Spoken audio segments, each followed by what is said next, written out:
Cuando pretenda sentir temor, la furia invade mi cuerpo. Despertando en mi alma verde. El guerrero que llevo dentro. Guerrero siempre guerrero. A guerra na Ucrânia consolidou-se, ao longo dos últimos anos, como um dos conflitos mais complexos e internacionalizados do século XXI. O que teve início como uma disputa regional rapidamente evoluiu para um confronto de grandes proporções, envolvendo interesses estratégicos, militares e políticos que ultrapassam amplamente as fronteiras ucranianas. Trata-se de um embate que redefiniu relações entre potências, reacendeu debates centrais sobre a segurança europeia, reposicionou alianças militares e expôs os limites do sistema internacional moldado no período pós-Guerra Fria. Nesse contexto, o conflito deixou de ser apenas uma guerra entre dois estados e passou a funcionar como um espaço de disputa entre múltiplos atores, diretos e indiretos, em busca de influência, poder e controle de narrativas. A presença crescente de elementos externos, armamentos, recursos financeiros, apoio logístico e combatentes estrangeiros, tornou-se parte estrutural da dinâmica do conflito, alterando sua natureza e aprofundando suas consequências estratégicas. É dentro desse quadro mais amplo que emerge um tema específico, sensível e frequentemente envolto em controvérsias: o destino dos mercenários capturados pelo exército russo durante a guerra na Ucrânia. A participação de combatentes estrangeiros, recrutados fora das estruturas regulares das Forças Armadas ucranianas, levanta questionamentos jurídicos, militares e políticos que vão muito além do campo de batalha. Esses indivíduos não apenas intensificam a internacionalização do conflito, como também desafiam categorias clássicas do direito internacional humanitário, especialmente no que se refere ao status de prisioneiro de guerra, a responsabilidade criminal e a aplicação de convenções internacionais. A maneira como a Rússia lida com esses combatentes capturados revela não apenas sua interpretação legal do conflito, mas também sua estratégia política e discursiva diante da comunidade internacional. Ao longo deste vídeo, vamos examinar o que leva esses combatentes estrangeiros a deixarem seus países de origem para lutar na Ucrânia, quais mecanismos de recrutamento são utilizados, de que forma a propaganda influencia essas decisões e, sobretudo, como a Rússia responde à presença desses mercenários no campo de batalha. Também será analisado o enquadramento jurídico adotado por Moscou, as punições aplicadas, os crimes imputados e o impacto mais amplo dessas decisões sobre o curso da guerra. Para compreender esse fenômeno, é necessário recuar no tempo e observar os antecedentes que moldaram o cenário atual. O uso de mercenários em conflitos armados não é novidade, mas assume novos contornos no século XXI. Especialmente em guerras assimétricas ou prolongadas. No caso da Ucrânia, fatores socioeconômicos desempenharam um papel central no recrutamento de estrangeiros, sobretudo de regiões marcadas por baixos salários, desemprego estrutural e instabilidade social.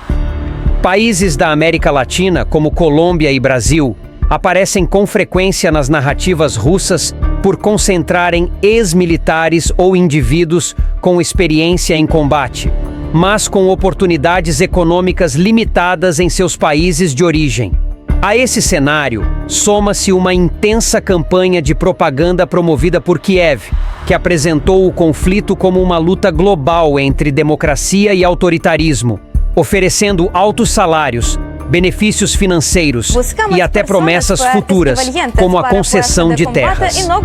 Esse contexto ajuda a explicar por que tantos estrangeiros foram atraídos para um conflito que, à primeira vista, parecia distante de suas realidades. No presente, os acontecimentos revelam uma realidade bastante diferente da prometida. Diversos relatos divulgados por fontes russas indicam que muitos desses mercenários foram rapidamente enviados para missões de alto risco, frequentemente atuando como infantaria de assalto e sofrendo elevadas taxas de baixas. Moscou afirma ter identificado e atacado deliberadamente concentrações de combatentes estrangeiros, tratando-os como alvos prioritários. Paralelamente, aqueles que foram capturados passaram a enfrentar um enquadramento legal rigoroso. A legislação russa não reconhece a figura do voluntário estrangeiro e classifica esses indivíduos como mercenários ou, em alguns casos, como terroristas, aplicando dispositivos específicos do Código Penal que prevêem penas superiores a 15 ou 20 anos de prisão, podendo chegar à prisão perpétua. Do ponto de vista estratégico, essa abordagem cumpre múltiplas funções para a Rússia.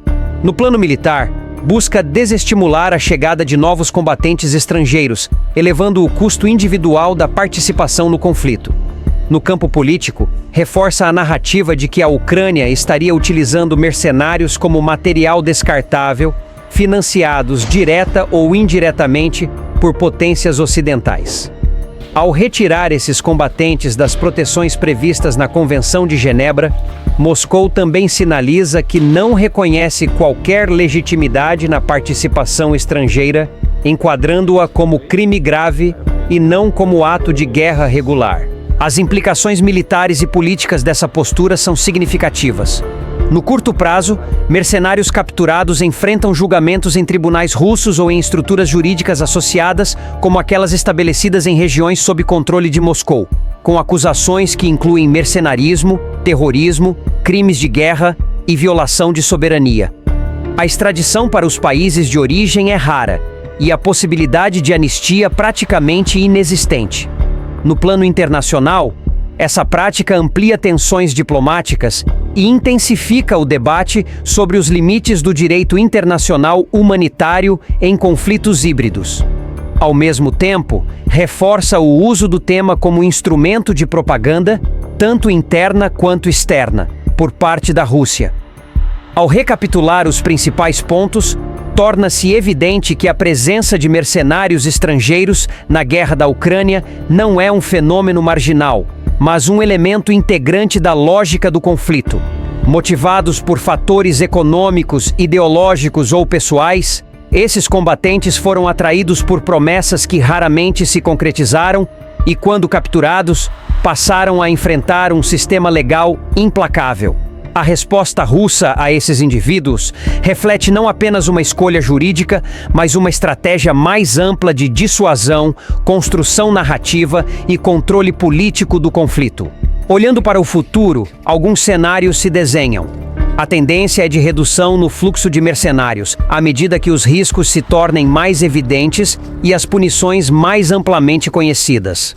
Ao mesmo tempo, o tema deve continuar sendo explorado como ferramenta de pressão diplomática e propaganda, tanto por Moscou quanto por Kiev.